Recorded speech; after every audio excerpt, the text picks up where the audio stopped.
Can't live here anymore because you just stalked me. That's why I don't. Just talk leave me alone. I will. You talk to me for 2 minutes. No, 0 minutes. I don't want to ever talk to you. I don't ever want to hear your voice to you. Please, God bless you, but please leave me alone. Please leave me alone. Please stop following me. You won't call the cops. Stop. I don't. Stop stalking me. Please, I can't live here anymore because you just stalked me. That's why I don't. Just leave me alone. I will. You talk to me for 2 minutes. No, 0 minutes. I don't want to ever talk to you. I don't ever want to hear your voice to you. Please, God bless you, but please leave me alone. Please leave. I don't want proof of this. Please leave me alone. Hey, men, leave women the fuck alone. When they're in public, when they're doing anything, you don't have the right to their attention. You don't have the right to step into their personal space. You don't have the right to them, especially if they're making it very clear they don't want to be talked to. But even when they're not, unless a woman is giving you enthusiastic and continuous body language and signs that she wants to talk to your ugly dumbass, then leave her the fuck alone. Find a date a different way. Okay? It's not clever. It's not cool. It's not cute. It's garbage. It's absolute garbage behavior, and you're a garbage person if you do it. I don't care if it's in public. It doesn't fucking matter. You don't have the right to her, and you need to leave her alone. And this is bacon. Leave me alone. I don't want proof of this. Please leave me alone. Please leave me alone. Leave me alone. Please. Just talk to me for 2 minutes and I'll leave you alone. Oh, God. It's too damn early for this shit. Leave me alone. How do you dress like this? What are you a prostitute? I'm curious. Sir, please leave. Leave me alone. Please. Just talk to me for 2 minutes. First, let me say that I'm happy that the lady in this video is okay. Second, let me break down what rape culture is. Rape culture is the fact that that man felt that he was entitled to some of this woman's time just because he said, let me talk to you for 2 minutes. Doesn't matter if it's 2 minutes, 5 minutes, 20 minutes. If she said no, no means no. Rape culture is the comments that she has on her video about how she should have just spoke to him or dressed differently. Rape culture is me taking the heat for calling out other men for their terrible behavior. Rape culture is trying to explain stuff as, oh, it's just locker room talk. No, it's not locker room talk. You should talk the same way wherever you are. We all know that rape is not about sex, it's about power. So for you to force yourself on somebody, even if you're just talking to them, is disgusting, dude. What does that say? In 2014, what I want, all I want, is for Mr. Perry to leave me the fuck alone. Here's the thing, Mr. Perry. I've been around very smart people all my life. Like, starting with my family, my granddad. My dad was very smart in a lot of ways. And congressmen, senators, federal, not state. Although I was around state too. I helped you get elected. There were people that hated your guts because you are who you are. You burned bridges. And when you cause problems in people's lives, that's what that does. It burns a bridge. They're not going to help you anymore. I was never cussed out in my entire life for supporting a person, anyone. And I got cussed out for supporting you. So you are not getting some things, and you should, at your age, understand words that people say to you. First of all, I say it once. Never in my life have I had to repeat myself as much as I've had to repeat myself to you guys. Over and over, we say the same fucking things. And you'll bring up some lie, and we'll object to the lie, counter it, and say, no, that's not true. Here's the truth, because you're slandering me. I don't appreciate it.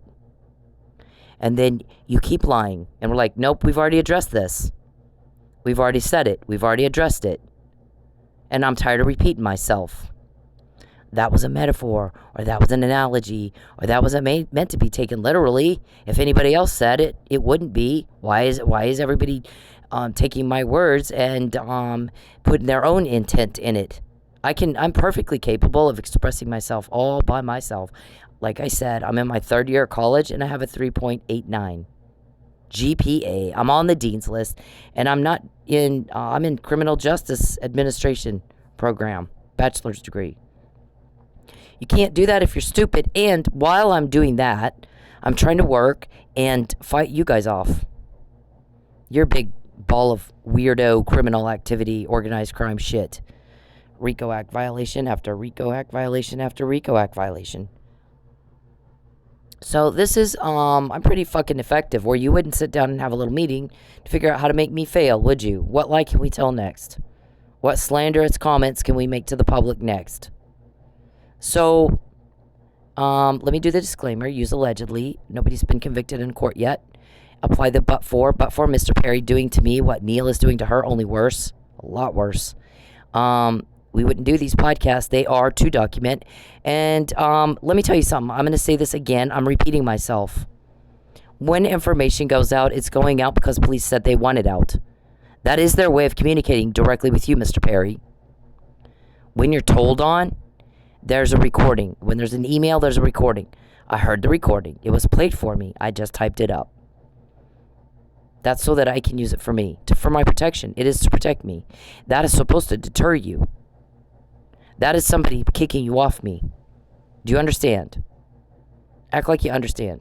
So apply the but for in the reasonable, prudent individual standard, and we assert all constitutional rights. First Amendment, 14th Amendment, I have the right to equal protection under the law. You don't get to be a misogynist. Misogyny is as bad as racism. Everybody's pretty sick of that. We don't live on Noah's Ark anymore. I get it. Lubbock doesn't understand that the Civil War ended slavery. We saw that. Texas Tech, not a clue. Those kids had not a clue. All of you guys you live on some other planet. A friend of mine told me one time, after I had left Lubbock, he said, I went to Lubbock one time. I will never go back. I went for a conference. And it is one bubble of weird. It's like a bubble where these people all are kind of have separated themselves from the rest of the world. They don't think like anybody else. It's a strange little place, for sure. And if you remember, Tommy Tuberville didn't like it either. He got out of there as fast as he could. I was working with the athletic department. I was selling medical supplies to the athletes. And, I heard it. We can't wait till he finds something else. He left that town without dignifying you guys with a goodbye. This place is like Iraq. It's like Siberia. You have a reputation, and it's not good. I get that you don't care. But what we're saying is don't impose that on us. You have come to where I live, in Oklahoma. I left to get away from you, Mr. Perry. All I said is leave me the fuck alone. Your response to that was, you lose, you're stuck, you have no control. You know what Lucky and Mike and all those guys in Manfred said? You know what when I have told a client or a friend or a customer or a citizen, even if they mess up, you know how many times I've said you're stuck, you lose, you have no control? Never. It's weirdo. You don't say shit like that to people. Why the hell would you say something like that? Why did you say something like that? You think you're Hotel California? You're stuck in Hotel California. I moved. I left. You don't mean anything to me at all. Nothing. You're getting kicked off. So the other thing is, it is important that we all treat each other like we want to be treated. Because when we don't, we reap what we sow. So don't complain when your privacy gets invaded. My guys, you're getting it. You got leaks and you got wiretap orders. You're invading my privacy. You're reaping what you sow. You don't get it, do you? You don't see the correlation? Yeah, the repeating is driving everybody mad. Hang on. Okay, so do you see that last sentence there? You must file a complaint against the stalker with law enforcement. You don't have a choice. It is the law. I forgot. It was held by the Supreme Court in Cloer versus Marler, or Marler versus Cloer. I'm really bad about getting those mixed up. The case, when I cite case law, sometimes I get the plaintiff and the defendant mixed up. It's Marler versus Cloer, I believe. And Judge Eyrick denied me the second reason right here. I didn't comply with that law. I forgot the police report. So I'm going to explain to you how much God is in this situation, whether you want to admit it or not. I know you like Satan and dolls and Ouija boards and shit, and that's not, God isn't really your thing, but it's my thing, and I believe there is a God. So I've talked about Joseph, how Joseph was getting bullied by his brothers, and he was asking God to make it stop. He was only like 12 years old. He's just a kid. His dad buys him or makes him a coat of many colors. He's thinking that'll make him stop. They'll like it. They'll see that dad, favors me, and they'll stop bullying me like this. They don't want to upset dad. logical thinking, and but that's not what happened. He goes out to shows the coat of many colors, and they get mad. It got worse. They sell him into slavery. They sold him. Told dad he's dead. So I'm sure at this point, Joseph, having had a dream that his brothers bowed to him, also as he's talking to God about his situation, and he's thinking, oh, this is not what my dream was. This is not what God showed me he was going to do. And he probably had a lot of questions at that point, but he continued to believe. He continued to work hard. He did his best. He became head of household for Potiphar, and who bought him at the slavery auction, whatever they had back then. And, oh, let me back up real quick. With Tommy Tuberville was the coach of Texas Tech. One night, like I said, I was working with them, and the athletic department, they all complained about Lubbock. They didn't like it there. I didn't like it there. And Tommy Tuberville gets up and leaves a recruiting dinner, and they all thought he went to the bathroom. He just got up and left. You know, he didn't even dignify them with a goodbye. And some people would say that's rude. If you know Lubbock and how they treat people, you would understand why he did it that way. They don't treat people right. They do live in a weird little land of strange, and there is very much a conformist mentality of you're going to think like us and be like us, or, you know, you're going to pay for it. So a lot of people get out of there as soon as they can possibly fucking get out of there. I went to help Mr. Perry get elected. It helps police get to him. It's a lot easier to get to him, and he's out shaking hands and kissing babies. If you're an undercover, he's talked to more than one of our guys face to face. All of them have. They didn't know that's who they were talking to. If you're good at it, that's how that works. You're not going to know. They did, it's a lot easier than going into the office of an accountant pretending you need your taxes done. You can only do that once or twice. If you go in during election season and somebody's out campaigning and working with the public a lot, they don't know. That, you know, Republican convention in Austin, they don't know who they're talking to. So it's a lot. They can have more than one talk to him. They can have more than one talk to him more than once. You would have no idea. So, and anyways, so back to Joseph. Joseph has a situation in which a woman who's married is hitting on him. Well, kind of like Mr. Perry hitting on me. It's disgusting to us. We don't like it. That's not my thing. Get away from me. And we're both falsely accused and falsely put in jail. He's accused of rape. I'm accused of filing a false police report. And, but we both get accused falsely of something in retaliation for us actually not wanting to have a romance with a married person. And when you're married and you hit on other people, that kind of shows your character. At this point, I know you're not somebody who I'd want to have anything to do with because your character's not good. You're not good enough for me. You're not the kind of character I'm looking for in a person that I would be in an intimate relationship with. You're very dishonest. You're betraying your spouse. Now, I get sometimes things like that happen, and I get sometimes there's a lot more going on than you know, and so then you have a normal conversation where you explain all that and you figure out what to do about it. You don't hit on the person. You might say, gosh, I have some feelings for you, but I'm married, and at the time I was too, and so are you, and I don't want to, I want to be honest with the public. I want to be, Senator Duncan was divorced. I want to be honest with the public. I want to be honest with my family. I want to be honest and be a person of character and handle the situation correctly. So either we stay away from each other because I'm going to make my marriage work. It's clearly in trouble, or I wouldn't be having feelings for someone else, or I got to get a divorce. One of the two. And I know my ex-husband and I always talked about one thing we promised each other. There's not going to be an affair. If we're at a place where we feel like we want to have an affair, we got a serious problem we got to figure out what we're going to do about. Are we going to work through it? Or are we going to get a divorce? Because if we want somebody else, this thing ain't working. But we're not going to have an affair. We're not going to do that. There's not going to be any affairs in our marriage. And there wasn't. There was never that. So when we got to the place where we had a divorce, it had nothing to do with Charles Perry. It was something else completely. It's nobody's business, but it had nothing to do with that. There was no affair. So what happens is, We choose for ourselves. No one can force themselves on another person. When that starts to happen, it's just like Neil here. It is called stalking. It is called rape. There are different forms of rape. So Joseph is sitting in jail for something he didn't do for 12 years.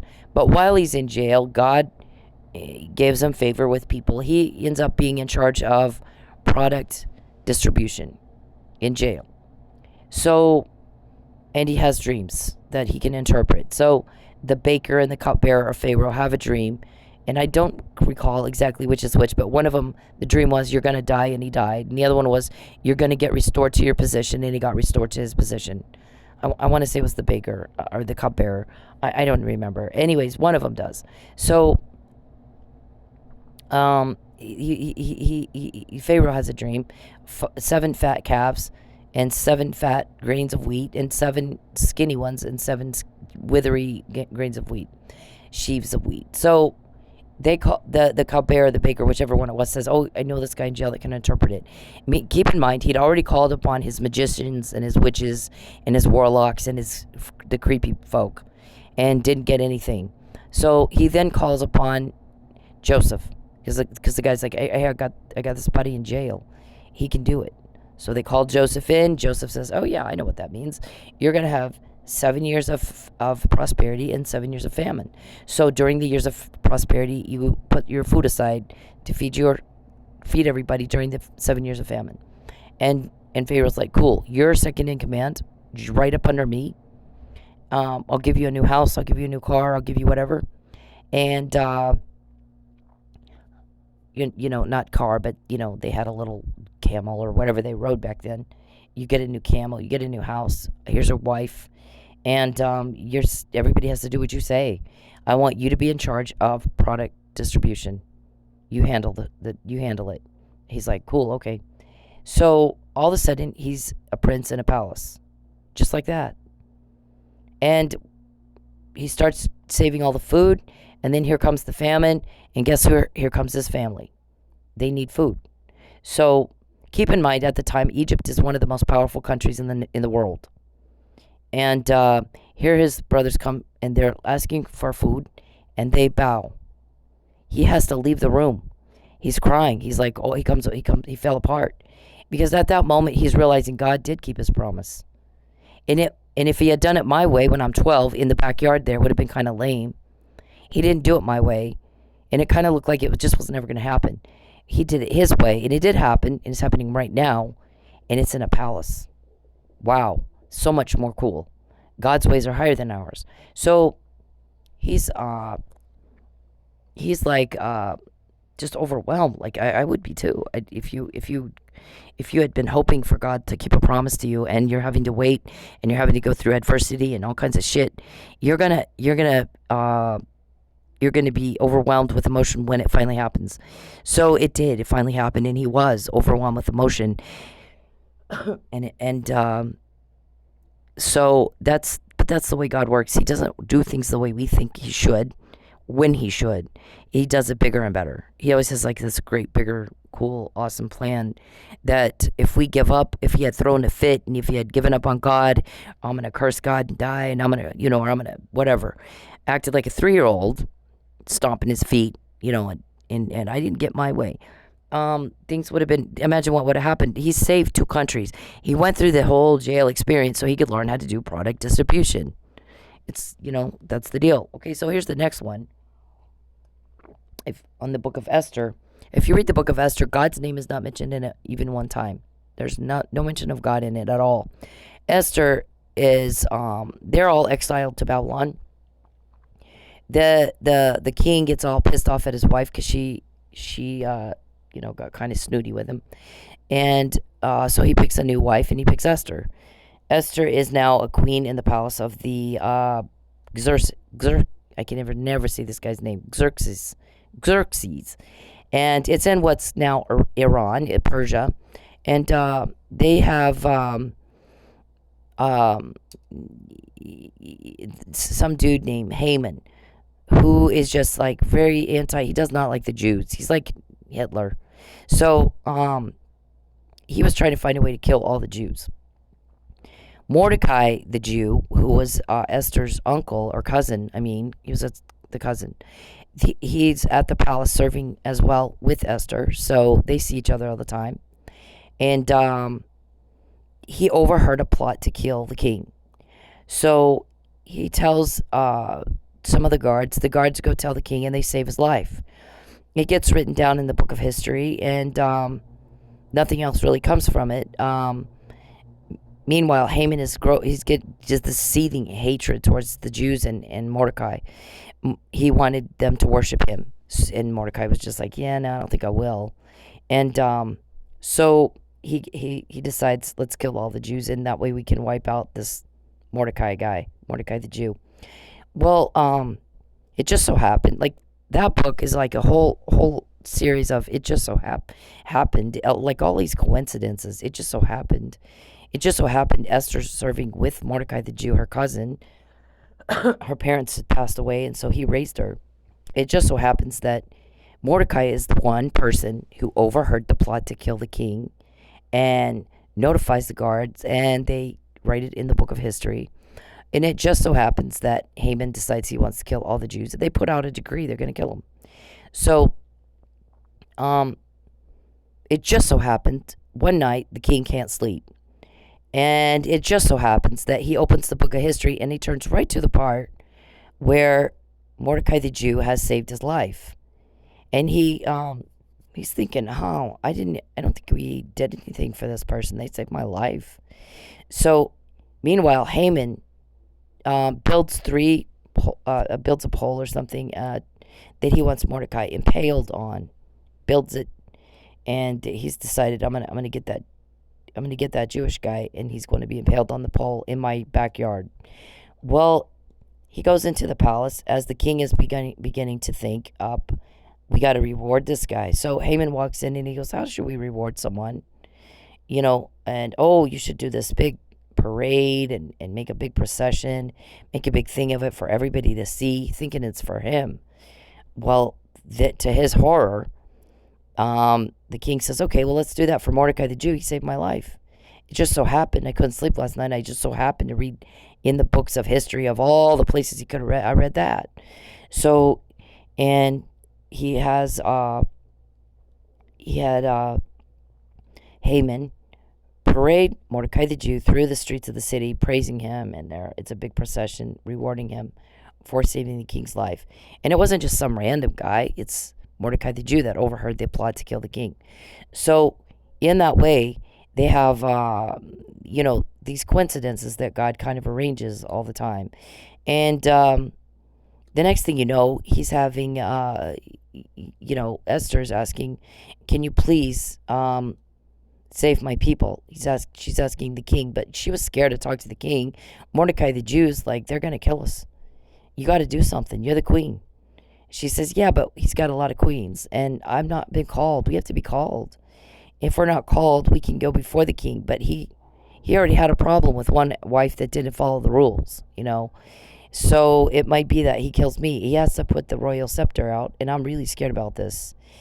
Mordecai the Jew says, listen, who knows that God didn't bring you here for such a time as this? He's going to save his people one way or the other, with or without your help. He doesn't need you. He's letting you help. God doesn't need us. He lets us help. Truly, that's the way it is. He spoke the world into existence. He doesn't really need us for anything at all. So, when we get to help on a situation, we get to help. And it's an honor, by the way. So what happens is Mordecai's explaining that to her. He's going to save them. And you might die anyway. He's going to do his thing. He doesn't need your permission. He doesn't need your help. He's God. So if I'm you, I'm going to go ahead and do it. And she says, all right, fine. Fast and pray. Have everybody fast and pray for me for 3 days. So they do. And he goes to, now I'm paraphrasing because, again, the God isn't mentioned in Esther at all. So she goes before the king, and the king puts a scepter out, and she's like, I want to have dinner. So she kind of was a little bit sneaky about it, the way she did. The way she did that. I think she's using her womanly wiles to get on the king's good side so that she feels more comfortable and safe, asking him to save the people. And anyways, the people, he says, I can't. I already issued a decree. And in the Persia, you can't undo it. So, but what I'll do is issue a decree that you guys can fight back. And I guess normally they couldn't. So they end up winning that battle, and they lost very few people. And guess who ends up impaled on the pole that he erected for Mordecai the Jew? Haman. Haman gets impaled on his own pole. So, in that way, I'm gonna compare this situation. The day I went to court, I pulled out the police report and laid it on the table that I walked right by, leaving to leave my house. For whatever reason, I forgot it. Just so happened, by coincidence, I forgot the damn police report. So my order gets denied. But God knew ahead of time. God always knows ahead of time what's going to happen next, right? So watch this. Okay, so Perry escalates. October, here comes Robertson into my work. I work for Charles Perry. He goes, what's your real name? I don't give customers my real name. I already know it. It's Cindy. Charles Perry sent me. We're gonna talk. Are we? Wow, okay. And he sat right at the end of the stage where I really didn't have anywhere else to go. So the first thing out of his mouth is, you're gonna recant your claims or we're gonna put you in the lake. We're gonna kill you. Do you like boats? And I go, not really. Not one. I'm not getting on one with you, since you just threatened my life. Subsequently, I start getting sick. I ask him if it's arsenic or phenobarbital. He tells me, let your life fade away. People don't believe. I guess he said something about that text was not, the word yes wasn't responding to our question on, is it arsenic and phenobarbital? I was saying yes to something else. And everybody's kind of like, yeah, I don't think so. Because there's these other texts that support it was a death threat. Let your life fade away. I can't promise the stalking won't end without death and destruction. Why would you say that? Again, the guy's in Manford. Do you know how many times I've told somebody that? Never. It's weirdo. Why would you say some crap like that to a woman?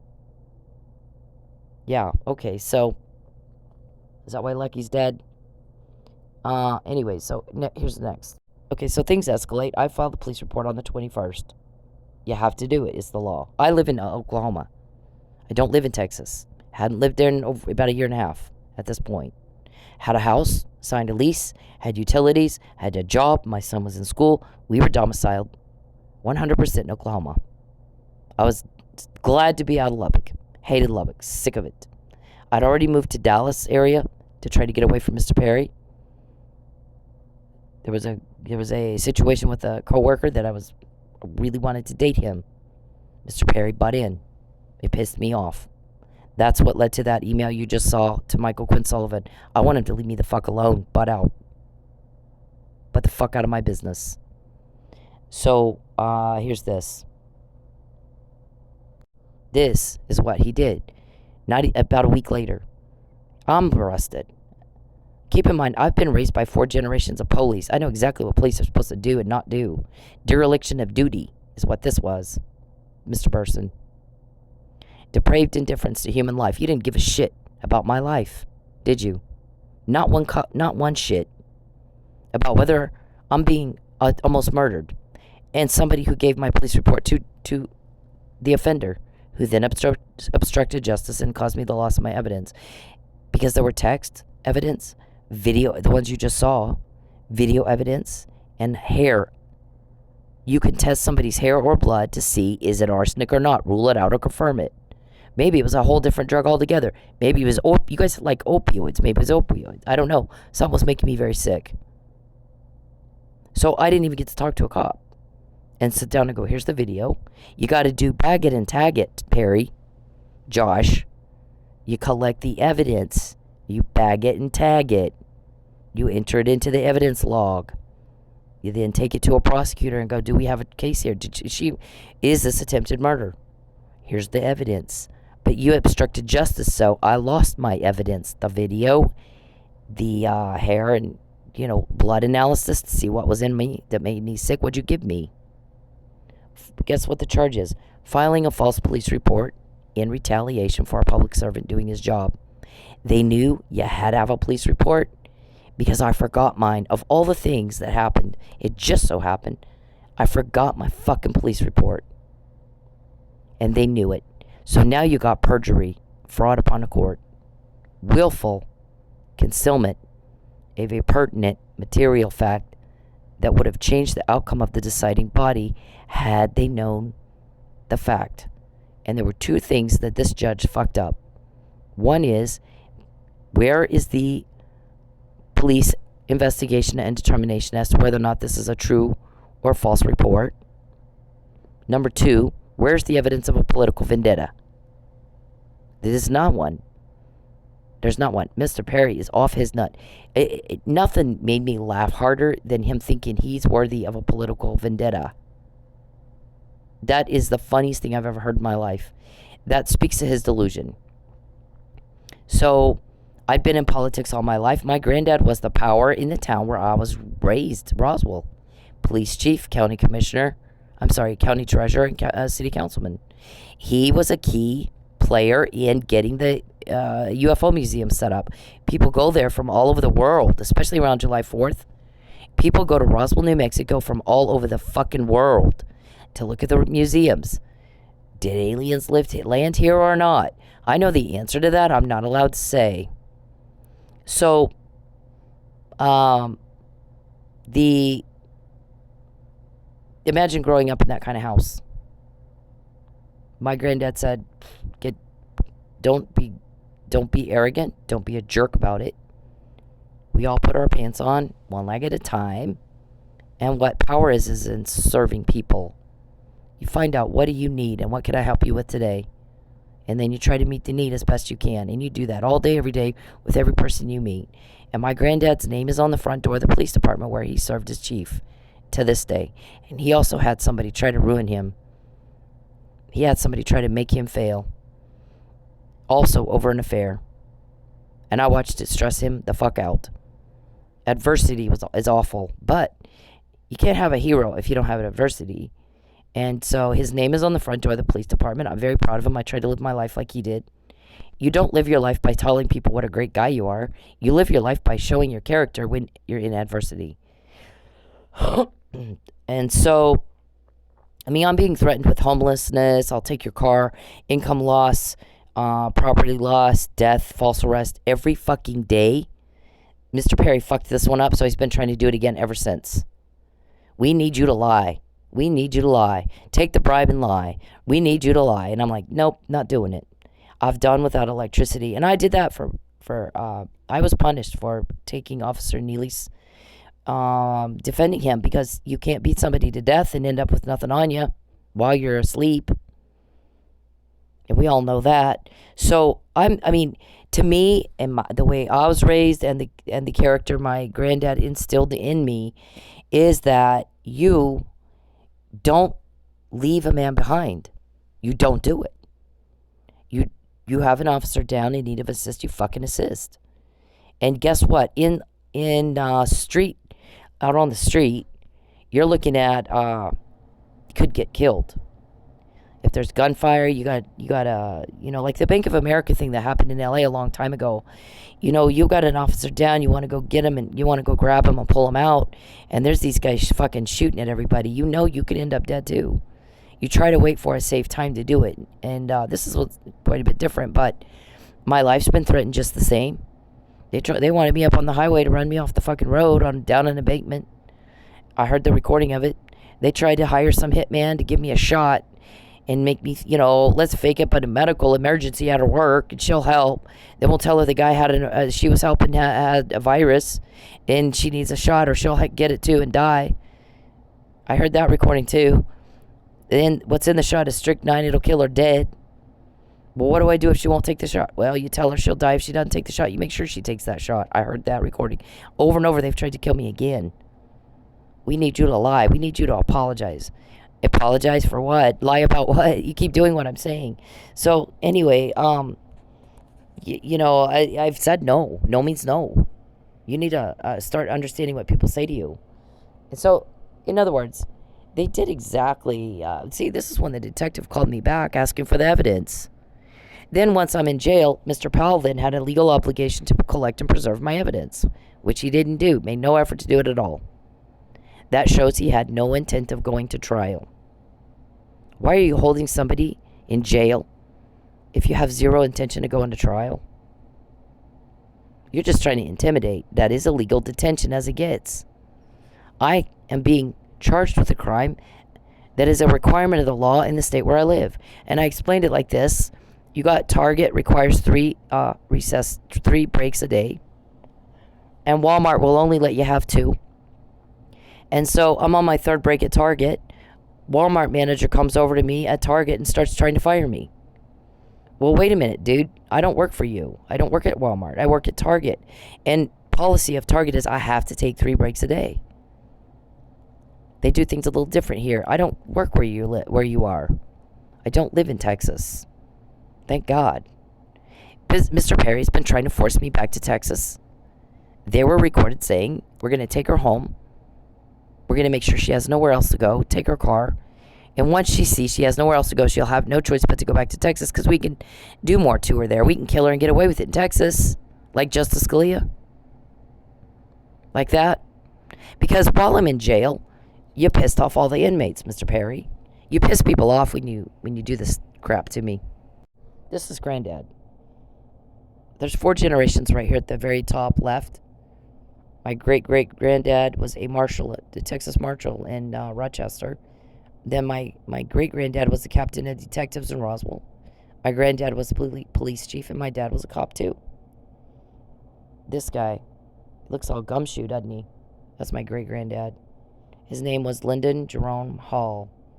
Very proud of him, too. He looks fucking like he should be on, some sort of old gumshoe detective show, doesn't he? He's funny. That's me and my granddad. Hang on. Look at the police department right there. Look at that. Whole wall honoring my granddad because he decided to do the right thing even when it's hard. And it showed his character, and he was honored for it later. I mean, this happened years after he went through his adversity. Long time. And this is my favorite thing ever. Always be yourself unless you can be Batman. Then be Batman. This is my granddad's philosophy. As lawmen and women, he didn't say women because he's a guy. As lawmen, we are called to relieve suffering caused by crime. And so you got the little boy there has taken the girl's doll, and the cop is making him give it back to her. That's what law enforcement's supposed to be about. Relieving the suffering caused by crime. We're going to send her home. We're going to send her home, harass the shit out of her, do things like threaten death, false arrest, and try to find 20 different ways to false arrest her. When she catches us on one, we'll just try a different angle. When she catches us on that, we'll try a different angle. Like 6 different things they've tried to do that on to me on. I'm just not a criminal. The other, have her mail forwarded. Harass the shit out of her. When she tells on us, we'll say she's harassing us. They did plan this because they've done it twice in civil court. The other thing, Mr. Perry, that causes duress is when I then try to sue to get remedy for what you've done to me, and you go duck hunting with the judge and decide what your lie is going to be in that court and get my claims dismissed. That would also cause a person duress. You pissed everybody off when you did that. This came from the inmates actually in jail. They were pissed about it. But look at the dates on those. And this is also Justice Scalia was a First Amendment guy, free speech. Flag burning is protected speech he held in his rulings. And he just so happened to be hunting. And, I mean, there's coincidence that God does, and then there's coincidence that there's things that people do. Actually, good police do not believe in coincidence. So I don't believe, I'm not a cop, but I clearly have help from cops, or I wouldn't be alive right now.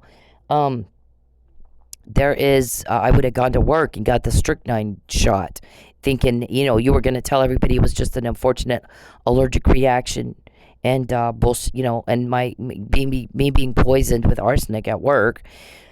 You rent out a whole club, you send in your 5 guys, and have them drugging me. Put it in, buy her a drink, slip it in her drink when she's on stage, or in the bathroom or something. So, and I didn't get tested. Like I said, you can't rule out foul play. You can't do it. I wasn't tested. If you hadn't been poisoning me, drama queen Perry would have been made sure I was tested and had a big drama queen press conference. Oh, poor me. She lied. She claims I was trying to kill her. See, we tested her. There's nothing in her blood.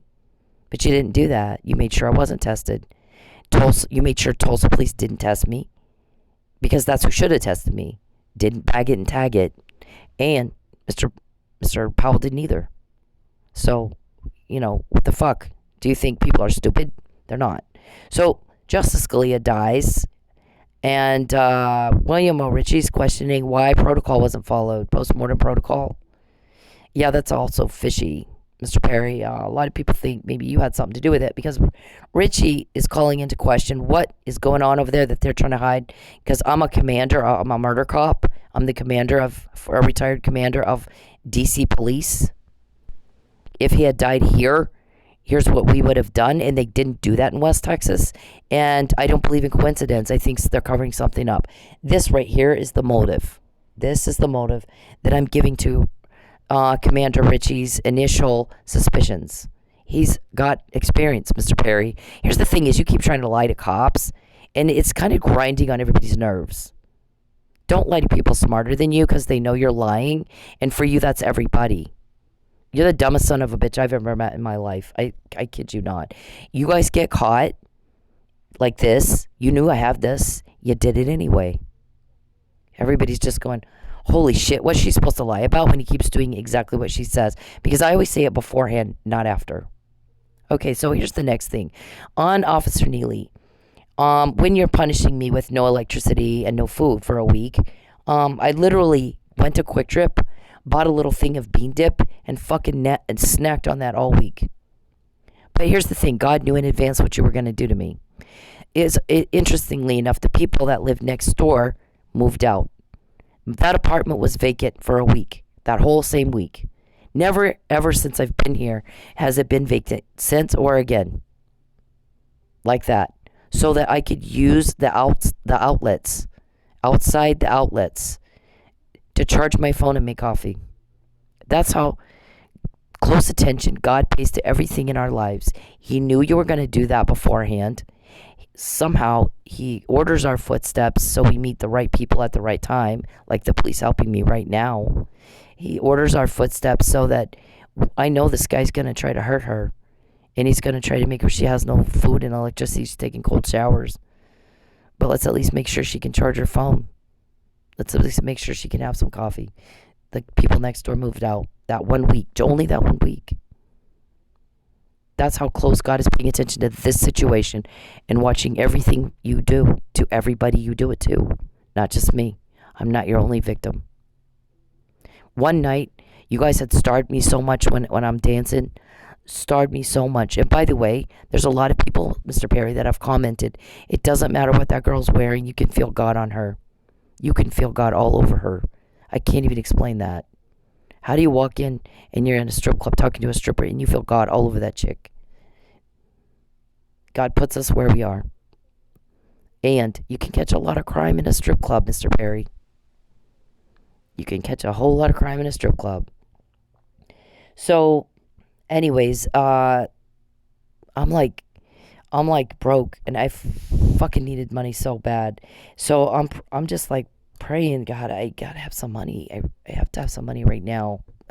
I believe that God supplies our needs. I believe that, and I've seen him do it, and you steal it faster than he can give it to me. So he's doing his part. And we all know that when you get, you reap what you sow, and then he'll bring it back to us instead of shame and dishonor. Isaiah 61 is one of my favorite chapters in the Bible. Instead of shame and dishonor, I will give you a double share of honor and a double portion of prosperity in your land, and everlasting joy will be yours, because I the Lord, love justice. I hate robbery and wrongdoing, and I faithfully reward my people for the suffering these other people cause, and will make an everlasting covenant with them. And that was also written during the exile in Babylon. So, anyways, I believe, I'm pretty sure it was. So, when, why did I say that? From what you're doing to Mike and me, it's going to get restored. But I'm dancing, and I'm having a hard time, Mr. Perry, running off all my customers and try to starve me into a lie, or an adulterous affair or a rape. Just let me rape you. He has a thing with, let me destroy your life. Let me do it. Please just let me do it. Let me ruin you. And then I want you to lie about it. And you're just like, you're off. What the hell kind of kook are you? So I'm praying like, okay, so this man walks in. And I don't know if he was one of Perry's guys or who the fuck he was, but just a guy. And we're standing up at the bar, and I walk, and I'm like, would you like a VIP? And he goes, I would, but I'm going to get it from another chick, but I would like you to have some money. He handed me $300 just like that. Didn't think twice about it. And it was exactly the amount I needed. I was just like, oh my gosh, that's a God thing. Like, who the hell does that? Just walks into a strip club and just hands somebody they're not getting it. I'm like, are you sure you wouldn't like a VIP? After you get one from her, you can get one from both of us. You paid for it. You're paying for it right now. Nope, I really don't. I really want you to just have the money. Here's $300. Just keep the money. So all this time that you guys try to ruin me and destroy me and cause problem after problem after problem, there's a couple of things happening right here that are miracles of God. And that we know he's paying attention to every little thing going on here. And the plans of the wicked will come to nothing. How many times has that happened? That's a Bible verse. Look at it. Read it. Google it. The plans of the wicked will come to nothing. They will gnash their teeth in frustration. God is going to work out his plans for our lives, and his plans for us are good. Plans to prosper us and never harm us, but to give us hope in the future. That does not mean we're not going to have adversity. We are going to have it. How do we deal with it? Well, we rise to the occasion and we beast that motherfucker just like that. We choose that. Or we can whine and cry and be, a spoiled, rotten little brat. Life is rough. Life is hard. Things happen. So we find out what we're made of during adversity. There can't be a hero if there's no adversity. There can't be a Batman if there's no Joker. So we got some villains here. We're fighting them off. This is not about a date. This is crime fighting. I want to be like my granddad. And we all attract. I believe in the law of attraction. I believe the Bible verse that says, as a man thinketh, so shall he be. We attract into our lives things that we want subconsciously. When I'm sting hopping, and I got really good at it because I had 6 years of practice, Mr. Perry, thank you for that. You have definitely been a conduit of growth for me. So I'm having his people come one after the other where do you live? What's your real name? How tall are you? What's your shoe size? Asking me the weirdest, most bizarre questions ever. They wanted to know, they're trying to frame me for some kind of murder or something, I don't know, at one point. So they wanted my shoe size, my shoe print, my lighter, my height, bullet trajectory, I don't know. So all I know is that this is not what a normal customer asked me. And it would be like 20 a night. You're trying to frame me for something. They were taking my cigarette butts out of work, getting people to ask me for my lighter. This one chick kept asking me for my lighter. And finally, I look at her and I go, I'm going to tell you something one time. I'm going to go buy you a damn lighter from the vending. Don't ask me again. I go buy her the lighter from the vending, take it to her, and I said, don't ask me again. I'm buying you your own lighter. I don't have to do that. I'm going to do it so that you don't bother me with this ever again. And she didn't. That's how irritating it got with the lighter thing. Yeah. 20 guys a night. What's your shoe size? Guess what? That's a Charles Perry question, because guess what? Nobody asked that question. Nobody gives a fuck what my shoe size is. How tall are you? 20 guys a night, Terry Wagner included. That's not a normal customer question. They don't give a fuck how tall I am. Much less 20 guys a fucking night. Over and over and over. And that guy that comes in with broken... Let me tell you something about Broken Arrow Bill. Broken Arrow Bill is a sex crimes officer from Broken Arrow who would come into the club off duty, except I think he was trying to see... I think they asked him to see if I would let anybody grab my crotch. He took me in the VIP. He did try to grab my crotch. That's why I think that. I said, don't grab my crotch, and he didn't. He's a very nice person.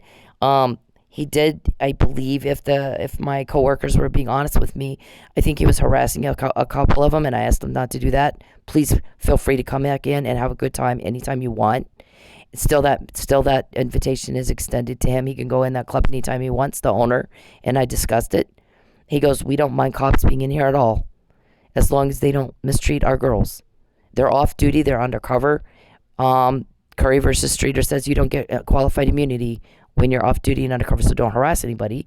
But at the same time, they want you there. They don't mind cops going in there. Go in and have a nice time. We had a lot of cops in, off duty and undercover. We had a nice time. So Broken Arrow Bill is fine. I don't have any problems with him at all. I don't have any complaints about him at all. There was a night. There was a night that I guess I wasn't there, and he was harassing some of the girls. We asked him not to do that, but please feel free to come in anytime and hang out and have a nice time. Just don't harass anybody. So I don't know if he was playing around and it got misunderstood. I don't know, but that's all I'm gonna say about Broken Arrow Bill. The other thing is he had a guy with him, a friend with him that was a cop, that asked me those same questions. What's your name? Where do you live? What's your shoe size? What's your height? No. And he acted like he thought it was hysterical that he was having to ask me those questions, and he knew good and well I wasn't going to answer. He went through the list like it was a pain in the fucking ass. Laughed about it, rolled his eyes, and then we had a nice time the rest of the night. So, Mr. Perry, that's how ridiculous that you come across to everybody else is my point. You don't lie to cops. They're not stupid. I was raised by 4 generations. They're smarter than you. Everybody's smarter than you. It's really difficult for you to lie to anybody because everybody's smarter than you. When you lie to people smarter than you, they know you're lying. Then they start getting, he's insulting my intelligence. So I'm going to tell him whatever he wants to hear. So he'll get the fuck out of my face. I got shit to do. I don't have time to argue with somebody who's going to insult me like that. So character, again, plays a role in that people don't like to be lied to, Mr. Perry. It shows who you are, that you do it, that you had asked somebody to lie for you. You're not entitled to a lie. Everybody's really sick of hearing it. And we're sick of having to repeat ourselves. Really sick of having to repeat ourselves. So this was gone out, and Justice Scalia's murder or death is suspicious murder to me. I don't believe in coincidence, and I was raised by police. I got police helping me now. So, Mr. Perry, I need you to shut up. Get out of my computer. Let's do this again. Hacking is a crime. Voyeurism is a crime. Stalking is a crime. You should know what I'm doing in order to feel like you need to comment by typing in my computer. Nobody asked you what you think. You weren't asked. You were told to shut up. We're all sick of hearing what you think, and you need a lie. And when you do what I say, like this was in November 2017. You did that like a year or two later. You did it a few months after this. Your attorney did exactly what this email says. Then what am I supposed to lie about? You threatened a false arrest. You did it. What am I supposed to lie about, Mr. Perry? You're a dumb fuck. You know that? You are dumb fuck as it gets. So, no, I'm not going to lie for you. And God is in this thing, and he's pissed. He's pissed about what you're doing. I get that. I believe that God loves us even when we're shitty people. But there is a time when he turns you over to a reprobate mind and says, finally, you're your own worst enemy. So, go do what you do. Pretty much that's what that says when he says, I'm turning you over to a reprobate mind. You can't control yourself. You got a rebellious something in you, and there's nothing I can do. I'm not going to make you serve me. We have choices. I gave you a choice. I gave you free will. So you go do you. And I'm sure you can live with the consequences. Right? Isn't that what he says, Mr. Perry? How old are you? I'm too old to act like you act. Okay, so this is the McNamara email, dated October 2015. He's trying to threaten me with false arrest, and he's going to coerce me. Mr. Perry, coercion is a crime. You act like these things, like we'll say, you're doing this stuff, and people don't like it, and we'd like you to stop. Like Derek Chauvin was killing George Floyd, and everybody's screaming at him, please stop, please stop, please stop. Right? Everybody's screaming at you, please stop. When we get stuff like this was a police recording, Mr. Perry. I typed it up. It was the first time I was allowed to do that. Doesn't mean it was the first time we had something like that. So you guys ask, can she prove it? Can she prove it? Can she prove it? When you do it, yeah. Like this. For a year, we've been trying to get her back to Texas. Okay, I'm a grown woman. I don't want you in my life. Never invited you in my life. It's not up to you. Fuck off. You're breaking the law. You're being stopped every time we get these recordings, Mr. Perry. Are you stupid that you can't tell that by yourself? I'm having to tell you. You ought to be able to put that in your mind, together in your mind. You ought to be able to put these things together, and you're not. I'm not going to lie for you. It's impossible to lie for you when we get these recordings from police. They call me and you got to type this one up. You got to type this one up. Here's what he's trying to do now. Before. So now we got premeditation. Because if it's just talk, here we go again. I got to repeat myself. If I make a plan to rob Bank of America Tuesday at 9 o'clock in the morning, definitely not going to use the deposit slip with my home address on it to ask the teller to give me the money in the drawer. Charles would do something like that. That's kind of what he's doing now. Something that dumb, stupid criminal, whatever. But I just talk about it. I just plan it, but I never actually do it. Then there's no crime. But if I actually rob the Bank of America and I've sat down and planned it and told my crew, here's the way. Now it's premeditated. It's intentional. Intent, mens rea, criminal activity. You can't use the defense of I'm crazy, so I shouldn't have to stand trial. You can't use that defense if you try to cover it up and you premeditated it and blah. We got to have a meeting and we got to plan this and we got to try to make her fail and blah blah blah. Okay, Charles Perry is nothing to me at all. Nothing. He's a job. That's all he is. All of you are. So it's like I'm standing in a boat and I throw out the net every day and here comes the sharks and all I have to do is pull it in the boat. It's so easy. It's not even fair. You guys are like a gold mine of crime. And you know you're caught and you'll do it anyway. Like this one. You tried to do it anyway. Look at the date on that. 2/9/21. And you knew I had it. You're hacking me. You knew I had this. Ta-da! What is that? Oh, there it is. Dated the 15th. Exactly what you said. Trying to get me kicked out for smoking.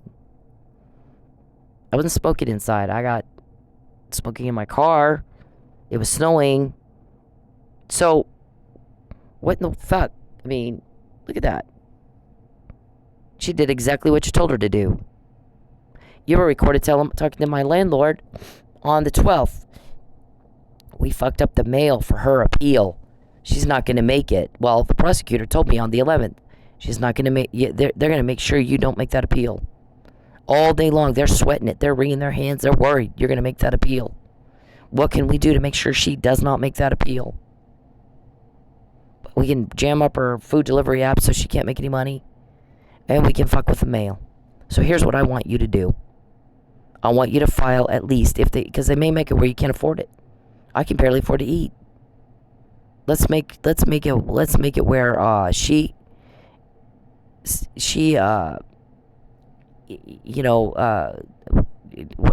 let me back up. What I want you to do is file the petition, the amended petition, and the DOR with the Tulsa County, and I want you to mail it. Do not walk it in. Mail it and put the receipt within as an exhibit with the amended petition, because they talked about that. And then, at least, if they mess up your money and you can't finish the rest of it, that is intentional impediment.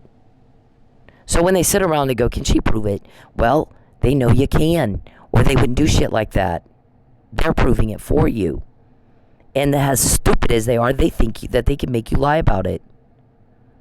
It's so easy. It's not even fair. So, I did that. I did what he said. And sure as shit, you impede the mail. And then the very next day on the 12th, call the landlord and go, we made it where she's not going to make that appeal. It's not going to happen. We sat around and talked about how to make her fail all damn day. We think we found a way. Now, kick her out. And he said, how many people have you gotten kicked out of your house, out of their homes? Like, who the hell does that mean? And that's not how you get a date. You can't figure out how to get women to like you. Here's the thing. You ought to be able to sit back and go, if other men don't peep, hack, and steal money and torture and torment, maybe there's a reason for that. Maybe that's not how you get women to like you. That's not even how you get cooperation. You don't shit all over somebody and then go, now I need a favor.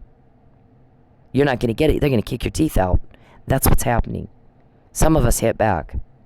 And I don't owe you anything. You go fuck yourself. I don't owe you a fucking thing. You're breaking the law. You're being stopped every time we get one of these recordings.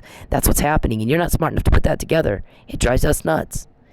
If you didn't think I could prove it, you wouldn't do shit like getting your hand in my wallet, rent out the whole club, and take my steak away and send your canned food in. Would ya? Jam up all my apps, all my work. My ClickBank was all locked up. Over and over and over, you're getting your hands on my wallet. And Lucky Miller said he told you to get your hand. That term, get your hands out of her wallet, came from him. Because I would just say, oh, he takes my money. Oh, he's running my customers off. Until he used that term, when he came in there to talk to me, get your hands out of her wallet. I didn't use that term. I didn't even heard of that term. That's Lucky Miller's term. Is that why you killed him? Yeah. You think God thinks it's cute that you killed a cop? I don't think it's cute you killed a cop. And for me to go, well, I'm not going to have electricity for a week or I don't know how long because they're going to punish me for helping Mike. We don't leave an officer down. We don't do it. I can't even imagine it. So to me, yeah, you go without electricity, but you don't leave somebody behind. He's an officer down in need of an assist. That's just the way it is. It's cop family. That's just what you do. And you don't think twice about it. And if you don't, it's dereliction of duty. You're breaking the code. Don't do that. Because then other cops aren't going to trust you. So, I mean, that's just life. That's just the way it is. It's just reap what you sow. Gravity. You throw something up, it comes down. A law of attraction is these people want to be caught or they wouldn't keep going at me. They get caught every fucking day. They want to go to jail or they'd stop. We repeat the same fucking thing day after day after day after day. It's insane. It's chasing the tail, a dog chasing his tail. You know, he throws up, the dog eats his vomit. As a man, as a dog returns to his vomit, so does a man to his folly. Mr. Perry can't control himself. He's a sick little weirdo. I mean, when I'm studying criminology, I'm in criminal justice school, Mr. Perry. I'm studying criminology. What the fuck makes someone do that to another human being? It is not normal, BTK, to want to torment, torture, and starve women and kids. Definitely not how you get women to like you. Definitely not how you get a date. And it is not even how you get cooperation. And you can't put that together in your head by now? Nobody owes you a lie. Everybody hates your guts. Everybody's sick and tired of Charles Perry's stalker soap opera. Everybody's sick and tired of Charles Perry needs a lie. Do you not get that by now? As much as you're told on? Sometimes it's a leak, sometimes it's a wiretap. Either way, you invade my privacy, they invade yours, and you asked for it. So she did exactly what you said. She did exactly what you said. Right? Okay. So there's that. And this is a police officer who's down in need of assist. Because his hands should look like Chief Miller's face, who had extensive bruising and damage over his head, neck, and face. He was killed. He died. In a fight. 6 days after I filed a police report, waiting for police determination to get to try again for a protective order. Because in the state where I live, you have to have that. It's the law. So, look at the hand. Oh my God, there's not a damn thing on it. How do you cause blunt force trauma to the head that causes death, internal decapitation, and severe bruising over his head, neck, and face, and there's not the same bruising on his hands? How do you do it? You can't. Mr. Nealey does not have superpowers, and he can't do it with his ass either. I don't know who the hell thought of that one. So, Like, yeah, and coming from cop family, it is against all of my DNA to lie for a bad guy like you, Mr. Perry, who sits around all day causing suffering, sits around perverting all day, has no life, bizarre little bore reject who can't just act like a dude, get over it, move on, and go be normal. We don't owe you a fucking thing. You're not entitled to a lie. You're not entitled to a date.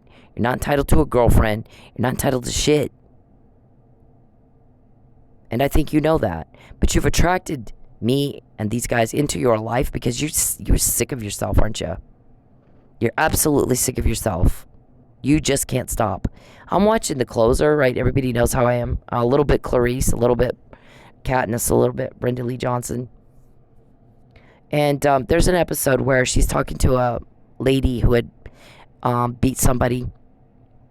And as she's describing what happened, it disturbed her. I mean, she started yelling, "Please stop, please stop." Brenda's Chief Johnson is going, "Well, you know, you did this to her, and you did this to her, and then you did this to her." And she starts screaming, "Please stop, please stop." And she says, "Please stop? Like you stopped when this woman you murdered was yelling, 'Please stop,' like that? Is that how you want me to stop?" So, Mr. Perry, when we're screaming at you, "Please stop, please stop, please stop," like they did when Chauvin's sitting on the neck of George Floyd, "Please stop, please stop, please stop," and everyone can see he's doing something horrible right that minute. Everyone can see you're doing something horrible right this minute. And every time we get a recording, that's somebody telling you, "Please stop." You're being stopped when you don't stop all by yourself like a big boy. We all get rejected. We all move on. We go find somebody else. Where's Jacqueline and Jordan and Matthew? When you look them in the eye and lie about where you are, when you come up here with your entourage and pretend you're under threat, and everybody's laughing at you. First he says that she's a threat and he needs an entourage to protect himself from her. Never mind, she's moved twice to get away from him. He's going where the threat is. She's also paid $5,000 to avoid going to work where he's a threat to her. $5,000 is somebody who's pretty fucking scared to go to work. That's a lot of money. So, he's made 2 threats. Death and false arrest. Tried to carry out the death threat. Tried and did carry out the false arrest threat. So yeah, I'm sure it's pretty terrifying for her. $5,000. To avoid going where there's a threat. And he comes to Oklahoma and they can't get him to leave. So, why the hell do you think you need an entourage? He's imagining that. He's imagining a political vendetta because there's not one shred of evidence she has any reason to fight you politically at all. I helped you get elected. You're the new guy. I already had plenty of people to call if I needed help. Didn't do Texas legislation, Perry. Didn't do it. You're a Texas legislator. We think that you're also confused as to what your legislative duties are. You don't know, do you? See, you're not operating with a full load. And then he tells everybody that's his girlfriend, and some people his wife, some people his fiance. She's trying to sue the hell out of him to get rid of him. So yeah, they didn't need it either. So we got a guy with 3 different stories that are as delusional as fucking not one shed of evidence to support any of it. And then he says, can she prove it? Well, if he had let her in court, sure. Sure she can. Thing is you're proving it. Because you're doing every illegal, underhanded thing to keep her out of court. I'm never in court. The burden of proof is on me. I sued you 3 fucking times. You know, somebody commented the best thing she ever did was these podcasts. Because if you hear her talk now, you know why he won't let her in court. Mike Nealey, too. I was supposed to testify for him. You suborned perjury. You impeded my testimony. And then you started witness tampering. So you know what I did? I filed 2 motions to intervene, so my testimony is now and forever on the docket for anyone in law enforcement from anywhere to see, Mr. Perry. They got a similar case. There it is right there. Look at it. Look at it. Maybe you just included another jurisdiction into what's already ongoing.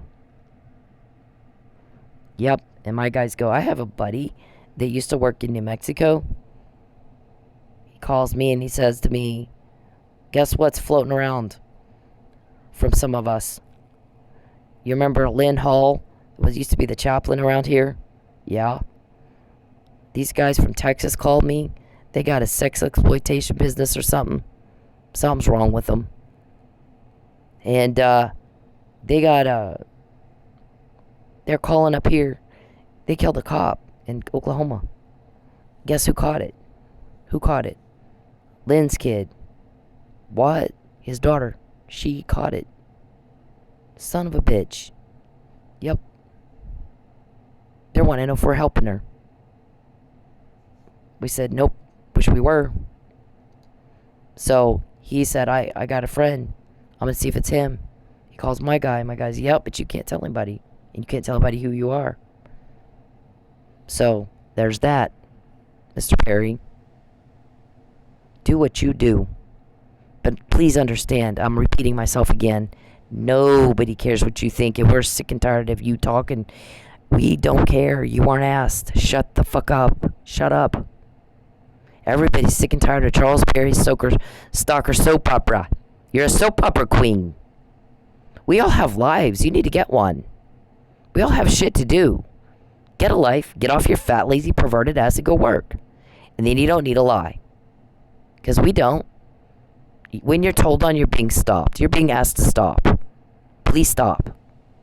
And when your privacy is invaded because you invaded mine, you're reaping what you sow. You asked for it. My guys have a court order or a leak or something, and you don't. I don't like you. Doesn't go both ways. I'm not in love with you. You don't have a woman. 12 years into this, you have no woman trying to get to see you or trying to talk to you. You have a woman scratching your eyeballs out, kicking you off, screaming and yelling, "Get off me! Leave me alone! Leave me alone! Leave me alone!" Rapist. And you're told on and told on and told on. Your crime is more caught than ever in your lives, and you all make it so easy. It's not even fair. When we get something that you just said, specific. Everything we get specific, isn't it? It's not some vague something. It's very specific. Like the landlord thing. Take her car away from her thing. Mike Nealey was drugged thing. Harassment thing. McNamara email. Ringtone. Lighter. On and on and on. Shoe print. Very, very specific things you say. These are not, and it's at a very specific time, is it not? And then you do it anyway? What the hell am I supposed to lie about? Dumbass. I mean, golly, do you even... It's like you're the guy who goes in the bank and hands the teller a demand. Give me all the money in the drawer. This is a stick up. And he's using his deposit slip with his home address on the back. You're that stupid. It's so easy, it's not even fair. Now, everybody said shut up. Do you understand words? Everybody would like very much for you to shut up. Nobody asked you what you think. You're just like Neil. Watch this. Leave me alone. I don't want proof of this. Please leave me alone. Please leave me alone. Leave me alone. Please. Just talk to me for 2 minutes and I'll leave you alone. Oh, God.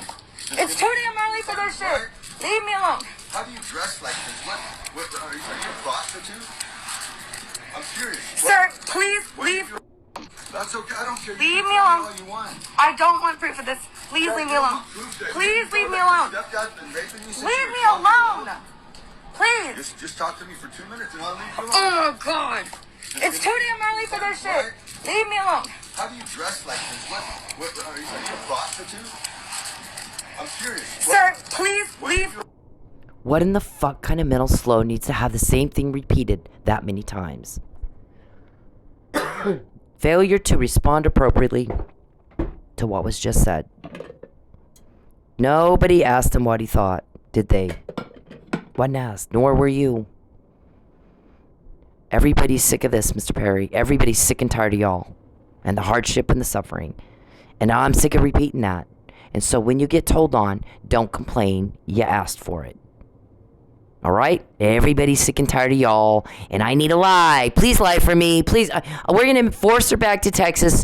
So, take her house and take her and she has no place else to go. So she'll lie. We need her to apologize. What do you want me to apologize for? You're stupid? I'm sorry, you're stupid. So everybody, any media that listens to these, here we go. They want me to lie. They want me to apologize. So right here and right now, I'm going to say they want me to lie, and I've said no. I've told them, you want me to read your lie speech? Get it to me. I'll be happy to have a press conference. And so they go, they want me to lie, and here's what they want me to say. Blah, blah, blah, blah, blah. They want me to apologize. I'm sorry you're stupid. I'm sorry you chose to be a criminal and hurt people. There's your apology. And I've said this before already, and I've said it a lot, where we don't like having to repeat ourselves, Mr. Perry. You need to keep up with everybody else. You're really, really, really getting on everybody's nerves. Because we all are used to saying it once. Get it? So, your slow problem, get a special ed teacher. I'm sick and tired of saying the same thing over and over and over and over and over. And a lot of this stuff people don't have to tell anybody else. There's a reason men don't peep, hack, torture, torment, starve, abuse, steal money from women and kids. There's a reason other guys don't act like you. It didn't occur to you. Maybe there's a reason, because other people won't like that. It didn't occur to you that there's a reason it's illegal to do that. It should at your age. Get some help. We're tired of dealing with it. It's rape. I don't want you. I don't like you. I've made that very, very clear. Now you're just making everybody pissed off. So when you're told on, that's what's happening. You're being stopped. You're pissing everybody off. Okay? Get a life, motherfucker. Get a fucking life. Leave me alone. I don't want proof of this. Please leave me alone. Hey, men. Leave women the fuck alone. When they're in public, when they're doing anything, you don't have the right to their attention. You don't have the right to step into their personal space. You don't have the right to them. Especially if they're making it very clear they don't want to be talked to. But even when they're not, unless a woman is giving you enthusiastic and continuous body language and signs that she wants to talk to your ugly dumbass, then leave her the fuck alone. Find a date a different way. Okay, it's not clever, it's not cool, it's not cute. It's garbage. It's absolute garbage behavior, and you're a garbage person if you do it. I don't care if it's in public, it doesn't fucking matter. You don't have the right to her, and you need to leave her alone. And this is big. I don't live here anymore because you stalked me. That's why I moved. Just talk Leave me alone. I will. You talk to me for 2 minutes. No, I'll leave you alone. 0 minutes. I don't want to ever talk to you again. I don't ever want to hear your voice, you. Please, what God bless you, but what please leave me happened? alone. What Please leave me alone. Please stop following me. You won't call the cops. Stop. I don't. Stop that. stalking me. Please, I can't live here anymore because you stalked me. That's why I moved. Just talk Leave to me alone. Leave me alone. Please. Happy that the lady in this video is okay. Second, let me break down what rape culture is. Rape culture is the fact that that man felt that he was entitled to some of this woman's time just because he said, let me talk to you for 2 minutes. Doesn't matter if it's 2 minutes, 5 minutes, 20 minutes. If she said no, no means no. Rape culture is the comments that she has on her video about how she should have just spoke to him or dressed differently. Rape culture is me taking the heat for calling out other men for their terrible behavior. Rape culture is trying to explain stuff as, oh, it's just locker room talk. No, it's not locker room talk. You should talk the same way wherever you are. We all know that rape is not about sex, it's about power. So for you to force yourself on somebody, even if you're just talking to them, is disgusting, dude. Leave me alone. Please. Just talk to me for 2 minutes. First, let me say that I'm happy that the lady in this video is okay. Second, let me break down what rape culture is. Rape culture is the fact that that man felt that he was entitled to some of this woman's time just because he said, let me talk to you for 2 minutes. Doesn't matter if it's 2 minutes, 5 minutes, 20 minutes. If she said no, no means no. Rape culture is the comments that she has on her video about how she should have just spoke to him or dressed differently. Rape culture is me taking the heat for calling out other men for their terrible behavior. Rape culture is trying to explain stuff as, oh, it's just locker room talk. No, it's not locker room talk.